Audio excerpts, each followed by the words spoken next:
오늘도 새날을 열어주시는 하나님을 찬양하며 모든 성도님들에게 주님의 평강을 빕니다. 오늘 말씀은 고린도 후서 11장 1절에서 15절입니다.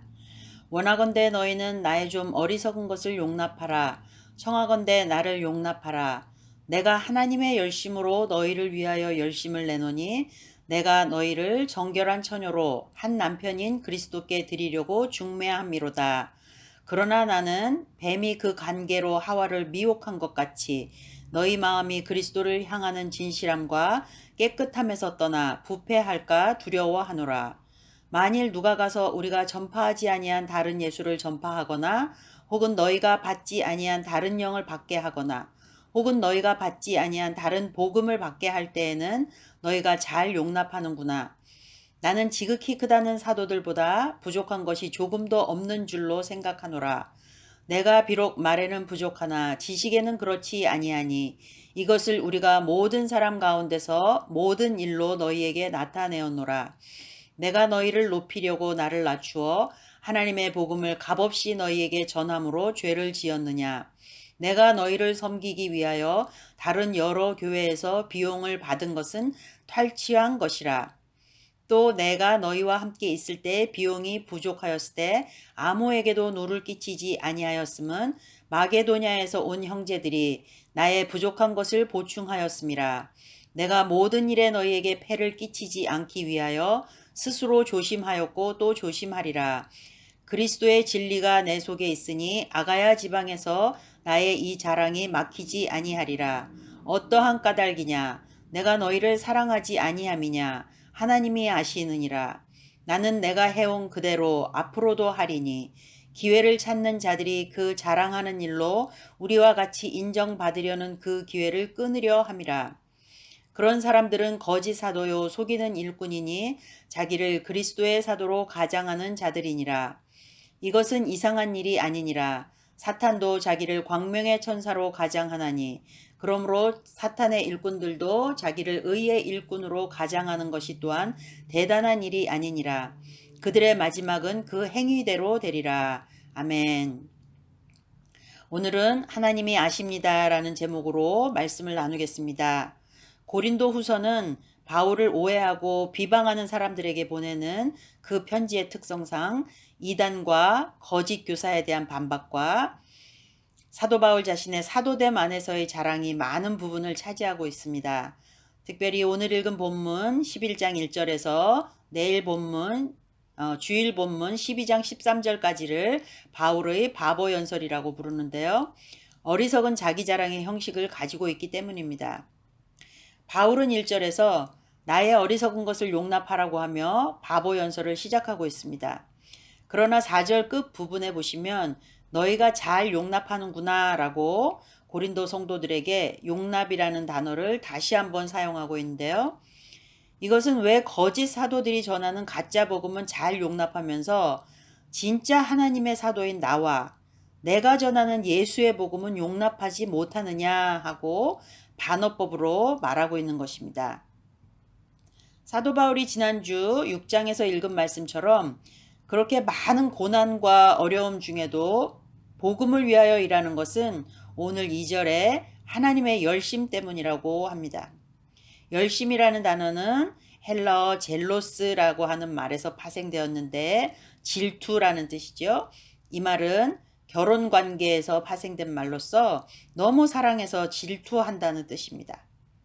거짓 교사들을 질투할 만큼 고린도 교인들을 사랑하며 남편 대신 예수 그리스도께 중매한다는 뜻입니다. 그러나 그 열심의 자리에 사탄이 틈타고 들어와 미혹할 때 너희 고린도 성도들아 참 잘도 용납하는구나 라고 탄식하고 있습니다. 그러면서 또한 바울은 거짓 교사들을 용납하며 은혜를 헛되게 하는 고린도 사람들을 향하여 한 가지 두려움을 갖고 있었는데 바로 3절에 너희 마음이 그리스도를 향하는 진실함과 깨끗함에서 떠나 부패할까 두려워하노라. 너희 마음이 그리스도를 향하는 진실함과 깨끗함에서 떠나 부패할까 그것이 두렵다. 두렵기보다는 걱정이다. 그런 일이 생길까봐 내가 참 안타깝다. 바울은 그렇게 말하고 있습니다. 자신이 개척하고 1년 반이나 같이 지내며 섬겼던 고린도 성도들을 생각하는 바울의 열심은 그들이 예수 그리스도를 향한 진실하고 순결한 신앙에서 떠나 썩어질 세상으로 돌아갈까 두려운 마음을 가지게 했던 것입니다. 현대교회의 사역자들이 열심히 하나님의 마음으로 성도들을 섬기며 말씀을 선포하며 기도하다가 가장 큰 낙심을 얻는 모습이 그려지는 내용입니다.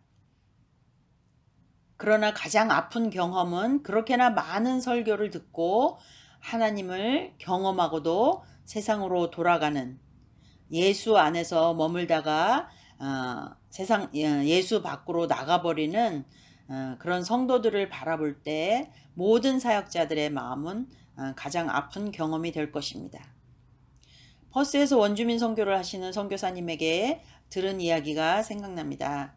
아보리진들은 술과 마약과 담배 등에 완전히 취해 살고 있는데 선교사님의 오랜 섬김을 통해 예수님 안으로 돌아왔다는 기쁜 소식을 들었습니다. 그러나 얼마 지나면 그들이 다시 원래의 자리로 돌아가 누구누구는 감옥에 갔다. 누구누구는 자살을 했다. 누구누구는 자녀들을 버리고 집을 나갔다. 부부싸움이 심해서 집을 불로 태웠다. 이러한 소식들이 들려올 때에 듣는 저도 참 안타까운데 직접 그들을 복음으로 양육하시는 선교사님의 마음은 어떨까? 참 안타까운 마음뿐이었습니다. 이렇게 예수 복음의 은혜와 능력을 경험하고도 다시 죄의 자리로 돌아가는 이유는 무엇입니까? 14절에 보시면 사탄도 자신을 광명의 천사로 가장한다고 하는데 너무나 빛나고 아름다우니 분명 천사일 거야. 악마일 리가 없어. 라고 하면서 말을 걸어오는 사탄에게 넘어가는 것입니다. 바로 우리 인간의 연약함의 문제입니다. 원래 단 것이 몸에 안 좋고 반짝이는 것이 더 가짜가 많지 않습니까? 뱀이 하와를 유혹할 때 뱀이 보여준 사과가 보암직도 하고 먹음직도 하였다고 성경은 기록합니다. 창세기 3장에 뱀이 하와에게 묻습니다. 하나님이 참으로 너희에게 동산나무의 열매를 먹지 말라 하시더냐? 하나님께서는 분명히 반드시 죽으리라 라고 말씀하셨는데 하와는 하나님의 말씀에 동산 중앙나무의 열매는 너희는 먹지도 말고 만지지도 말라 너희가 죽을까 하노라 하셨다고 대답했습니다. 일단 사탄이 말을 걸어올 때 우리는 있는 그대로의 사실보다는 나의 기억과 감정으로 반응하게 됩니다. 그래서 사탄의 접근에 반응을 하면 우리는 그 마수에 걸려 넘어질 수밖에 없습니다. 반응하지 않아야 합니다. 반응하지 말아야 합니다. 손바닥이 마주쳐야 소리가 난다고 하지요. 싸움은 한쪽에서 걸어와도 반응하지 않으면 성사되지 않습니다. 약할 때 강함 대신에 라는 저희들이 좋아하는 찬양곡의 작곡자인 데니스 저니거는 한때 동성애자였습니다. 어린 시절부터 교회에서 뛰놀며 피아노를 좋아했던 데니스는 5살 때 화장실에서 성인 동성애자에게 성추행을 당한 충격으로 잘못된 성적 취향을 갖게 되었고 그 후부터 동성애의 늪에 빠지게 되었다고 합니다. 이제는 여성분과 결혼하여 여러 명의 자녀를 두고 있는 그가 고백한 내용입니다. 제가 5살 때 공중 화장실에서 성인 남성에게 성적 추행을 당했습니다. 저의 어린 시절 가장 오래된 기억은 이런 성적 경험입니다. 사탄은 이렇게 저의 마음으로 들어왔습니다. 그리고 내 마음에 이렇게 속삭였습니다. 왜 그 남자가 너를 좋아하겠니? 너의 어떤 부분이 그가 너를 좋아하게 만들었을까? 라고 하는 속삭임을 들었습니다. 사탄은 이렇게 우리의 생각으로 접근합니다. 마치 암세포가 우리 육신의 가장 연약한 곳에 침투하여 병을 일으키듯이 우리 생각의 연약한 부분을 건드립니다. 그리고 자기 연민에 빠지거나 분노하게 하여서 결국 악한 길로 가도록 우리를 인도합니다.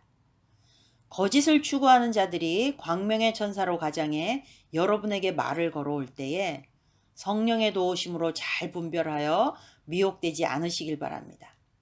특별히 우리가 하나님과 화목을 이룬 자들로서 살아가려 할 때 사탄은 우리를 이간하여 서로 시기 질투하며 원수 맺고 분쟁과 분열을 만들어 그것으로 하나님과의 화목, 성도 간의 화목, 가족 간의 화목을 깨뜨리게 합니다. 사탄은 눈에 보이지 않는 하나님이 아니라 눈에 보이는 현실을 바라보고 의지하라고 우리를 속삭이는 것이겠죠. 그러나 성령님은 우리로 하여금 보이지 않지만 가장 큰 능력이신 하나님을 주목하라고 합니다. 이렇게 볼 때 하나님만을 주목하는 사도 바울이 8절 9절에서 재정에 관해 자신이 복음을 값없이 전하고 물질적 대가를 취하려 하지 않았다고 밝히고 있는데, 이것은 바로 6장 3절 사도의 직분이 비방을 받지 않게 하려는 그의 자발적인 선택이었음을 우리가 알 수 있습니다. 그는 보이는 물질이 아닌 보이지 않는 하나님의 공급하심을 신뢰하였음을 보여줍니다. 바울은 또한 고린도 성도들을 높이기 위해 자신을 낮추었고 폐를 끼치지 않기 위해 조심하였고 그들을 열심으로 사랑하였음을 하나님께서 알고 계시다고 11절에서 말하고 있습니다. 요즘 사람들은 참 분노가 많은데 그 분노는 자신을 알아주는 사람이 없을 때 생긴다고 합니다. 한 사람만 자신을 알아주어도 그것이 위로가 되어 쌓인 분노는 풀어집니다. 그러나 날 알아주는 한 사람이 없을 때에 사람들은 아무도 날 알아주지 않는다 하며 분노합니다. 교회에서 열심히 헌신하다가도 시험에 들어 섬김의 자리를 내려놓거나 아예 교회를 떠나는 사람들의 말을 들어보면 열심히 해봤자 아무도 알아주지 않아요 라고 말합니다. 사탄은 우리로 하여금 누군가가 알아주고 인정해 주기를 바라는 연약한 마음과 생각에 파고들어와 미혹합니다. 그러나 세상 사람 아무도 몰라줘도 하나님이 알고 계시고 하나님이 알아주심을 우리는 분명히 알아야 합니다. 여러분의 수고와 헌신과 사랑을 하나님이 알아주십니다. 왜냐하면 우리는 하나님을 위한 일을 하고 있기 때문에 하나님의 인정이 가장 중요합니다. 만약 사람의 평가를 기다린다면 우리는 무엇을 위해, 누구를 위해 이 섬김의 자리에 있는지를 잊어버리고 있는 것입니다. 그래서 바울은 12절에서 나는 내가 해온 그대로 앞으로도 하리니 라는 말로 온유와 관용의 태도로 값없이 복음 전하는 일을 계속해 갈 것이라고 선포합니다. 바울은 억울해도 힘들어도 하나님의 사도로서의 자리를 지켜가겠다고 말합니다. 바울은 하나님의 보내심을 받은 사도라는 직분을 충분히 귀하게 여기고 있었기 때문입니다. 오늘의 말씀을 정리합니다. 우리가 온전히 진리의 말씀을 붙들고 있는 진리에 속한 자인지 광명의 천사로 가장한 어둠의 세력의 종노릇하는 가짜인지 하나님이 아십니다. 세상 사람 아무도 나를 알아주지 않아도 괜찮습니다. 우리 성도는 보내신 분이 하나님이시며 영광 받으셔야 할 분이 하나님 한 분이시기 때문에 나는 죽고 예수만 드러나면 됩니다. 오늘도 자신의 의를 드러내라고 속삭이는 사탄의 음성에 귀 기울이지 마시고 여러분의 이름을 기억하시고 여러분의 수고와 헌신을 알아주시는 예수님 때문에 힘을 얻고 위로를 얻으시는 성도님들 되시기를 간구합니다. 기도하겠습니다.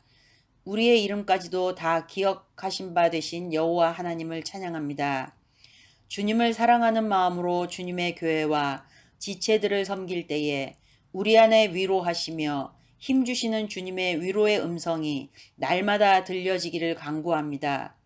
광명의 천사로 위장해 주님의 사랑하시는 자녀들을 미혹하며 넘어지게 하는 악한 자들의 속삭임에 무너지지 않는 견고한 믿음을 갖기 원합니다. 언제나 나를 구원하신 예수 그리스도 안에서 생명을 누리는 자 되기를 소망하며 예수님의 이름으로 기도합니다. 아멘.